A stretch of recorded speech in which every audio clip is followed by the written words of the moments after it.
Buenas noches.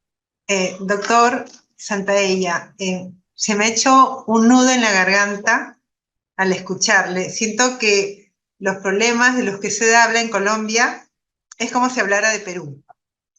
La violencia terrorista también hemos sufrido, las fosas comunes, los desplazados, los problemas que se presentan por no ya la violencia terrorista, sino la violencia común, la delincuencia, los secuestros, extorsiones, hasta al hablar de un castillo Felipe, nosotros también tenemos nuestro castillo Real Felipe. O sea, tenemos tantos puntos en común que me resulta casi emocionante, o realmente emocionante, porque siento que tenemos mucho que compartir Colombia y Perú. Y lo bueno, más allá de los problemas que tenemos en común, es que también ambos países queremos salir adelante, ¿no? Invertir, queremos crecer. Y hasta de las áreas naturales protegidas, que Colombia tiene muchas, y Perú también, también nosotros tenemos nuestra zona de amortiguamiento alrededor. Tenemos tantos parecidos. Como usted dice, bueno, me ha encantado su conferencia. Como usted dice, el tema de la inversión es multidisciplinario. Son muchas instituciones, tanto particulares como públicas, las que tienen que poner el hombro para que salgan adelante los proyectos de inversión. Una parte la hace registros públicos. Nosotros tenemos una parte. Obviamente, registros no puede hacer la inversión. O sea, registros es un apoyo muy importante, fundamental, pero no es el único.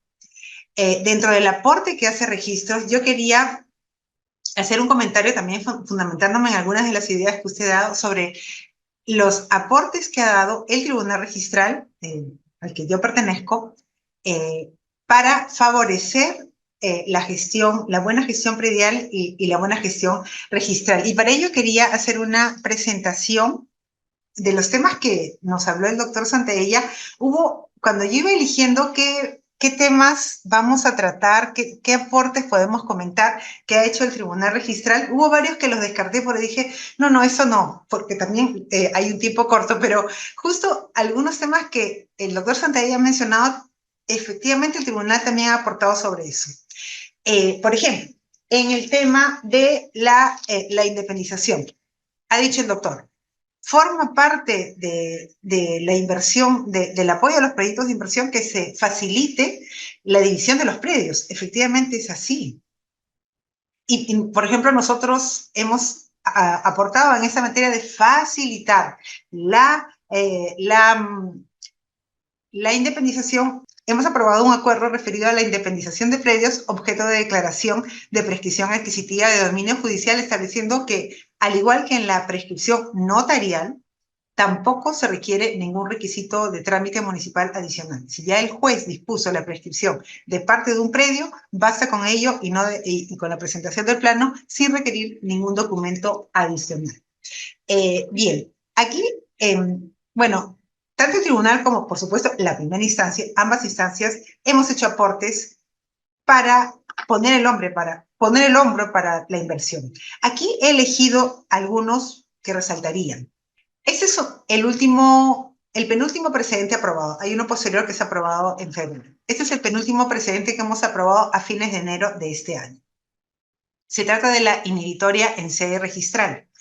¿Qué sucede? En el año 2020, el tribunal aprobó un precedente con el siguiente tenor. Procede a formular inhibitoria en los casos en que se discuta judicialmente la validez o eficacia del acto cuya inscripción se solicita. Eso se aprobó, este primer párrafo, en el año 2020. Sin embargo, surgieron dudas respecto a su aplicación, en el sentido de ¿cuándo vamos a entender que se está discutiendo judicialmente la validez o eficacia del acto? Había unas posiciones que decían, basta con que se haya presentado una demanda, mientras otras posiciones decían, no, es necesario que la demanda haya sido admitida, porque como ustedes saben, bueno, eso tal vez sea también parecido en Colombia, pero en Perú, desde el momento en que se presenta una demanda hasta el momento en que se hace la calificación judicial de la demanda y se admite, pueden pasar meses, 6 meses inclusive. sea, es mucho tiempo. Entonces, ¿qué sucede? Cuando hay un conflicto respecto al acto que se pretende inscribir, las personas que se oponen a la inscripción van a presentar a través de hojas de trámite y demás, van a informar de estos procesos judiciales. Y esto impedía, bueno, impide, conforme a este precedente, la inscripción del acto. Porque se dice, se está discutiendo la validez del acto, no puede ingresar al registro un acto que viene siendo debatido en sede judicial. Cuando surgió esta duda respecto a si vamos a considerar que ya se había iniciado el proceso judicial o con la sola presentación de la demanda, o se requería que estuviera admitida la demanda, había resoluciones contradictorias. Algunas salas habían dicho, basta con que se haya interpuesto la demanda, y se tomaba conocimiento a través de los documentos que presentaba en realidad el opositor. Y había otras salas que decían, no basta con la presentación de una demanda. Se necesita que el juzgado haya admitido la demanda para entender que ya se está discutiendo judicialmente este acto que se quiere inscribir. Como no sabíamos cómo resolverlo, llamamos a un amicus curiae y un procesalista especializado. Y él nos dijo que el proceso judicial se inicia desde la interposición de la demanda. Entonces nos convenció completamente, nos citó doctrina de todo, jurisprudencia de la Corte Suprema, entonces no había duda. El proceso inicia con la mera interposición de la demanda. Sin embargo, en el debate en el Pleno, lo que nosotros dijimos, efectivamente, el amicus curiae nos ha informado, nos ha desasnado que el proceso se inicia con la mera presentación de la demanda, sin requerirse del auto admisorio de la demanda. Pero para efectos de una gestión registral, para efectos de registro, nosotros no podemos paralizar una inscripción meramente con una presentación de demanda. Eso es imposible. ¿Por qué? Por el principio de titulación auténtica. ¿Qué certeza se tiene respecto a las materias que se están discutiendo si no tenemos más que un documento de un opositor, un documento privado? No tenemos un auto admisorio que nos dé una certeza respecto al acto que se está discutiendo para poder comparar si es efectivamente el acto cuya inscripción se solicita. Entonces, dijimos, a nivel procesal está muy bien, se entiende que el proceso inicia con la mera interposición de la demanda, pero a nivel registral, ahí está la gestión registral, no lo vamos a entender así, vamos a entender que para que pueda proceder una inhibitoria, esta demanda tiene que haber sido admitida. Mientras no se haya admitido o si se ha declarado improcedente y está en apelación esta improcedencia, pues no procede ninguna inhibitoria. Y fue por ello que en el Pleno de enero de 2024 se acordó agregar este segundo párrafo al precedente, diciendo, para ello, o sea, para que proceda la inhibitoria, se requiere que la demanda haya sido admitida. ¿Qué relación tiene esto con los proyectos?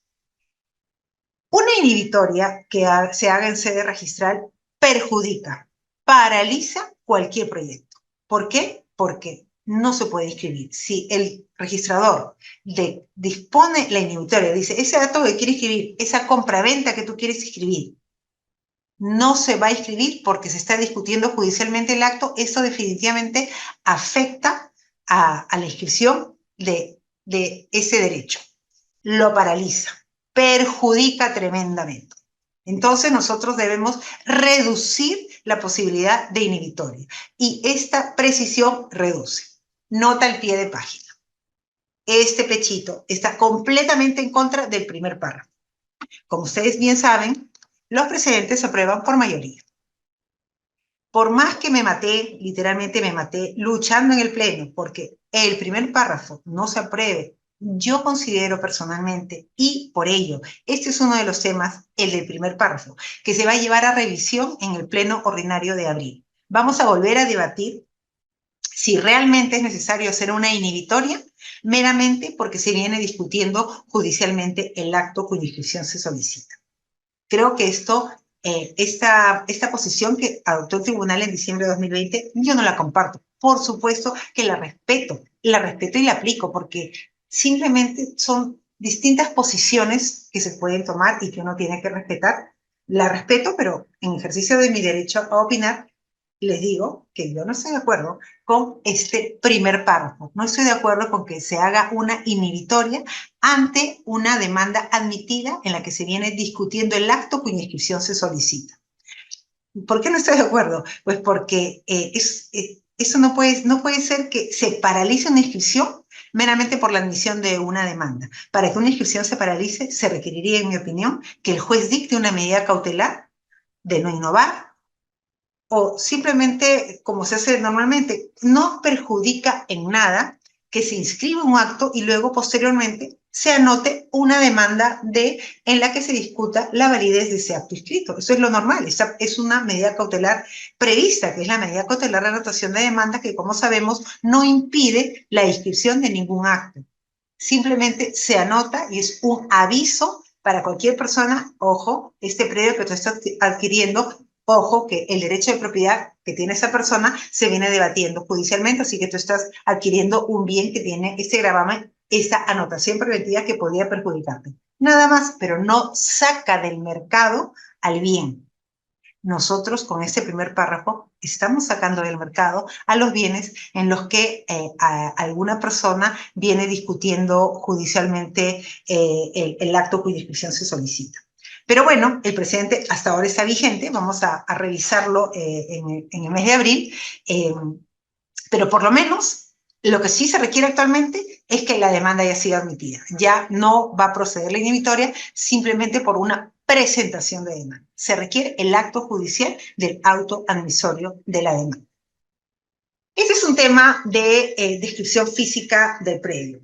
Es un tema que se ha precisado, se ha aprobado este precedente en diciembre de 2023, también es bastante reciente. ¿Qué aprobamos? La discrepancia de área, producto de la reconstrucción del polígono a partir del uso de las coordenadas UTM, no da mérito a observación cuando la diferencia se encuentra dentro de los rangos de tolerancias registrales. Como tal vez ustedes recordarán, en el año 2018 el tribunal aprobó un precedente señalando que las coordenadas UTM no se utilizan para la reconstrucción de área, linderos y medidas del polígono. Ese fue un precedente pro inscripción, porque muchas veces el área de bases gráficas informa que las coordenadas del predio que se quiere inscribir, cuando ellos hacen su reconstrucción, les sale diferente a lo que ha traído el verificador, el ingeniero, el ente generador de catastro. Entonces, el tribunal en el año 2018 dijo, bueno, es que, ¿sabes qué? Las coordenadas no se utilizan para eso, para calcular áreas, perímetros, no, solo para ubicar el predio, nada más. Y por lo tanto, toda observación referida a discrepancias del resultado de la reconstrucción en base a las coordenadas quedaron de lado. Sin embargo, en el año 2020, en diciembre, se aprueba la nueva directiva de bases gráficas. Y allí sí expresamente dice que las coordenadas sí se utilizan para calcular áreas. En el tribunal hubo diversas opiniones. Algunos decían que esto no había dejado sin efecto al precedente, otros opinaban que sí lo había dejado sin efecto, y finalmente el tema se aclaró en diciembre. Se dijo, bueno, sí, ha quedado sin efecto el precedente, sí, pues porque la directiva, una norma registral, puede dejar sin efecto un precedente. Es así la jerarquía. Sin embargo, si nos vamos a las tolerancias, en virtud de las tolerancias podemos lograr la inscripción. El cómputo del plazo de la vigencia de la anotación preventiva en el procedimiento especial de saneamiento de predios estatales. ¿Qué sucede? Nuestra regla en el título preliminar del Reglamento General es que los efectos de las inscripciones se retrotraen a la fecha del asiento de presentación. Esta es la regla. Cuando no se quiere aplicar esta regla, sino que se quiere computar plazos, no a partir de la fecha del asiento de presentación, sino a partir de la fecha en que se extiende la inscripción, se requiere que expresamente la norma lo diga, como por ejemplo en el caso de la reserva de nombre. La reserva de nombre surte efectos no desde que se pide, sino desde que se concede. Lo mismo sucede con el bloqueo. el plazo se computa desde que se extiende la anotación de bloqueo. En el caso de la anotación preventiva en el procedimiento de saneamiento estatal, del que también ha hablado el doctor Santaella, la norma dice que la anotación preventiva tiene una duración de 6 meses, prorrogable por 6 meses más. Así nomás dice. No dice expresamente este plazo de 6 meses se va a contar desde que se extiende la anotación. Sin embargo, o sea, aplicando las reglas tal cual, así como digamos, literalmente, el plazo debía contarse desde la extensión, desde la fecha del asiento de presentación. Pero ¿qué sucedía? Muchas veces entre la fecha del asiento de presentación y la fecha que se extendía la anotación preventiva, la anotación preventiva de saneamiento pasaban meses, o muchas venían en apelación, pasaban 7, 8 meses. Entonces, en el tribunal ese tema fue a pleno 2 veces, y en la segunda vez se aprobó este criterio pro inscripción. Tengo que admitir que yo en un inicio no estuve de acuerdo, porque a veces yo soy medio parametrada. Así soy, así. Dije, no, no puede ser. Pensemos, cómo para la reserva expresamente la norma dice tiene que ser desde que se concede, para el bloqueo desde que se concede. Para acá también debería haberlo dicho la norma. La norma se equivocó, la norma está mal, que la cambie, el decreto legislativo. No nosotros o el decreto supremo del reglamento. Pero, y mi posición perdió y ganó la otra. Bien hecho que ganó la otra. Me parece una buena posición, una posición pro inscripción, una posición que aporta, que pone el hombro. No es una interpretación literal, no, es una interpretación algo forzada para lograr la inscripción, el acceso de los saneamientos, efectivamente lo es, y es una cosa buena. Efectos cancelatorios del pago de precio de la transferencia por trato directo bajo el decreto legislativo 1192. De ese tema del pago de los precios por las transferencias para los proyectos de inversión también ha hablado el doctor Santaella. Y efectivamente en el Perú estos tratos directos, estos convenios que se logran con los propietarios han sido muy buenos y se han pagado precios, me parece, bastante razonables y buenos, y por ello se ha vendido de manera directa a través de este convenio con los propietarios. Aquí también la norma fue muy estricta. La directiva que estableció la SUNAR señaló que el formulario, en el caso de pago del precio con título de valor, lo cual es lo usual, se paga normalmente con un cheque de gerencia, la norma estableció expresamente que el formulario debía consignar que ese cheque de gerencia que estaba recibiendo el propietario que estaba transfiriendo debía darle efectos cancelatorios. ¿Qué sucedía? Que muchas veces en los formularios las personas se olvidaban de poner. O sea, las entidades que gestionaban esos tratos directos cometían el error de no consignar que ese cheque que le han entregado tiene efecto cancelatorio. Y entonces se firmaba el formulario faltando esta declaración, y cuando venía la inscripción, pues ya la persona que le habían dado el cheque ya se había ido con su cheque, lo había cobrado, había volado, y ya ubicarlo para que haga una aclaración diciendo que ese cheque sí tuvo efecto cancelatorio era muy complicado. Entonces, aquí el tribunal también, siendo muy flexible y no siendo así literal con la norma, sino interpretándola de manera favorable a la inversión pública, favorable a que se inscriban estas transferencias por las que ya el Estado ha pagado un precio con un cheque de gerencia, que si bien faltó poner en el formulario que tenía efectos cancelatorios, lo cierto es que sí había sido pagada. Si no, hubiera habido tremendo problemas, se hubieran quejado los usuarios y eso no era lo que había sucedido. Entonces, el tribunal aprobó este precedente también súper pro inscripción, del que ya habló ayer Karina. El efecto cancelatorio, Karina Guevara, el efecto cancelatorio del pago del precio mediante título de valor en los actos de transferencia por trato directo se entenderá cumplido con la sola firma del sujeto pasivo en el formulario registral. Por lo tanto, no es necesario aclarar el formulario registral a fin de que conste la declaración expresa de los efectos cancelatorios. Inmatriculación en mérito, escritura pública de división y partición. También lo ha dicho el doctor Santaella. Parte de la promoción de la inversión es abrir las puertas de registro, facilitar la inmatriculación. Este precedente facilita.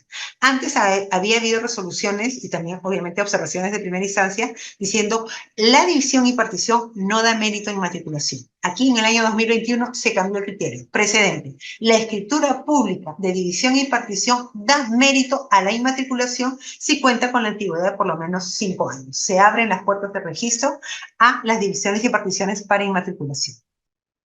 Numeración de secciones de propiedad exclusiva. En el régimen de propiedad exclusiva y propiedad común es un requisito del reglamento interno que las secciones cuenten con numeración, las secciones de propiedad exclusiva. Como bien sabemos, muchas veces las edificaciones que se regularizan vía ley 27157, que todavía sigue vigente, y no cuenta con intervención municipal. Por lo tanto, los usuarios, al poner la numeración de la sección, pues no van a tener en ese momento un certificado de numeración, usualmente no lo van a tener. Entonces los usuarios inventaban una numeración. ¿Qué sucedía? Que a los registradores las numeraciones que inventaban los usuarios no les convencían. Y observaciones teníamos cantidad.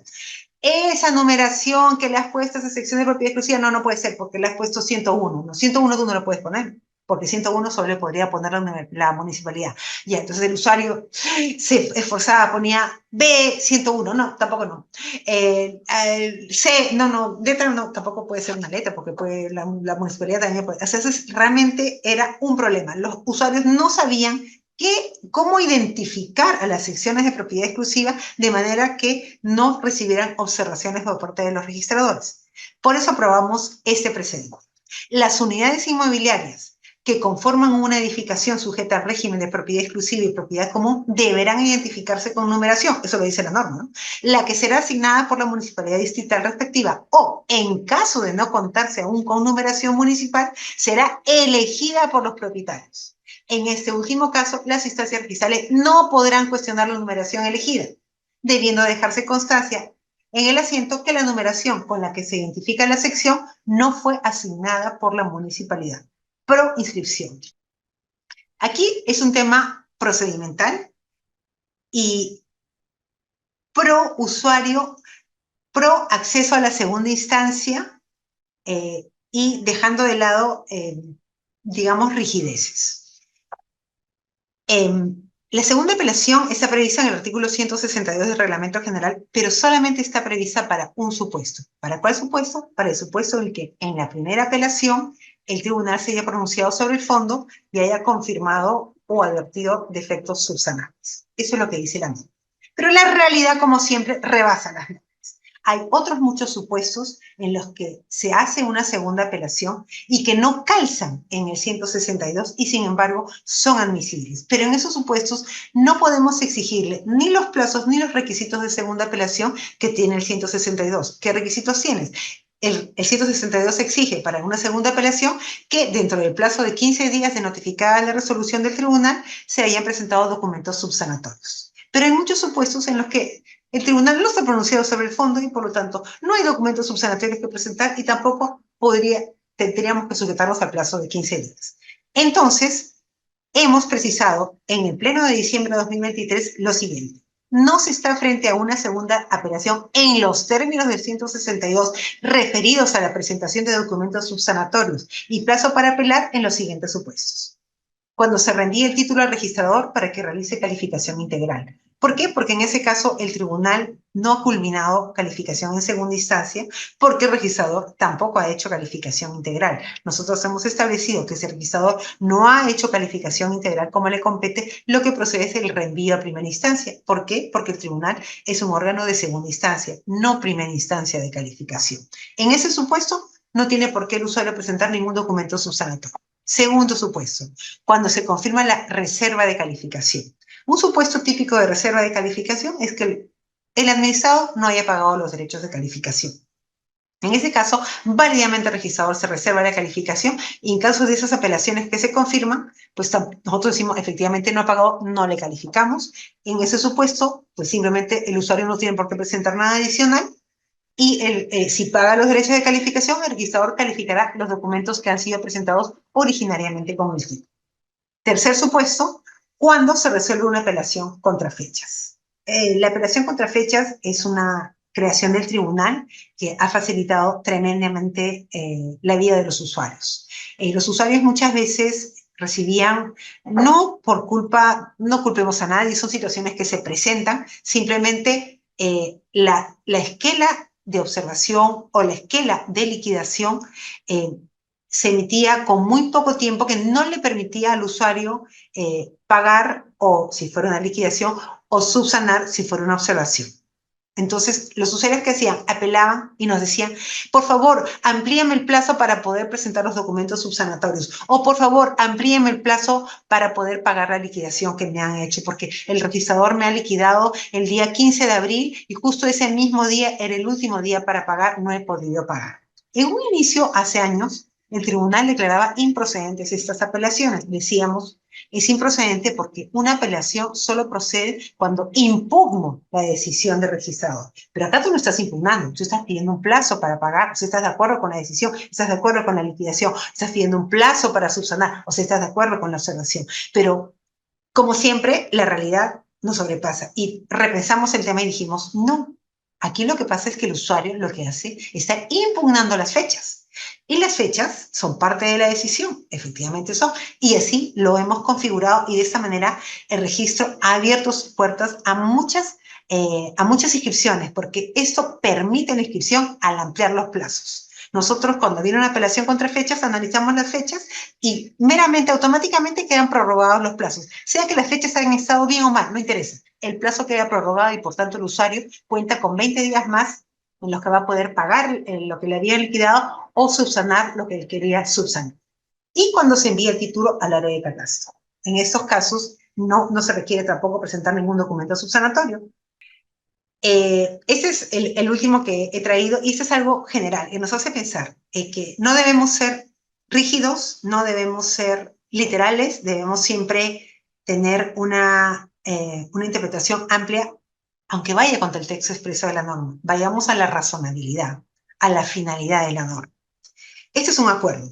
La inobservancia de los requisitos formales a que se refiere el artículo 35 del Decreto Legislativo 1049, o sea, el Decreto Legislativo del Notariado, donde indica que deberá constar en letras y en números el precio, el capital, el área total, las cantidades que expresan los títulos valores, porcentajes, participaciones u otros datos, no deben dar lugar a denegatoria de inscripción. O sea, efectivamente, el artículo 35 del Decreto del Notariado dice que estos datos deben constar en números y en letras. Así lo dice. ¿Qué vamos a hacer? Así lo dice. El tribunal ha dicho, claro, eso dice, pero no vamos a denegar por eso. ¿Por qué? Porque nosotros, mientras no haya ninguna duda, el precio pagó 10.000 y ese números 10,000.00. No hay duda, el precio es 10.000. No lo puso en letras, sí. Incumplió la norma, incumplió. Pero no te voy a observar por eso. ¿Por qué? Porque no hay ninguna discusión. Está claro el precio, lo que voy a poner en mi asiento, que el precio era 10.000 y está pagado, ya está. Eso es todo por mi parte. Muchas gracias por la oportunidad de expresar mi opinión y muchas gracias, doctor, por su exposición. Agradecemos a la doctora Nora Mariela Aldana Durán por sus comentarios y a continuación le damos el uso de la palabra al doctor Héctor Santaella Quintero para sus comentarios finales. Adelante, doctor, lo escuchamos. Bueno, muchísimas gracias. Bueno, pues la exposición de la doctora Nora verdaderamente va dirigida al público de la superintendencia. El conocimiento que tiene la doctora Nora del tema registral y de esas decisiones que han venido adoptando en el tribunal, creo que mal haría yo en hacer algún tipo de comentario. Ella nos ha expuesto esos puntos controversiales que creo que son de gran utilidad para este evento, así que les pido que me excusen, pero verdaderamente no soy yo quien para entrar en cuestiones tan técnicas y tan meditadas, porque naturalmente todo lo que nos comenta ha sido producto de discusiones al interior del tribunal. Así que yo solo quiero aprovechar esta ocasión para pues agradecer la posibilidad de participar en este evento que han preparado y que sé es de gran utilidad para todo el equipo de la superintendencia. Eh, Así que excúsenme por favor, pero me sentiría yo usurpando allí un lugar que verdaderamente no me corresponde y asumiendo posturas que no puedo controvertir porque todo lo que ha dicho es muy técnico y es muy reflexionado, es muy meditado. Mm.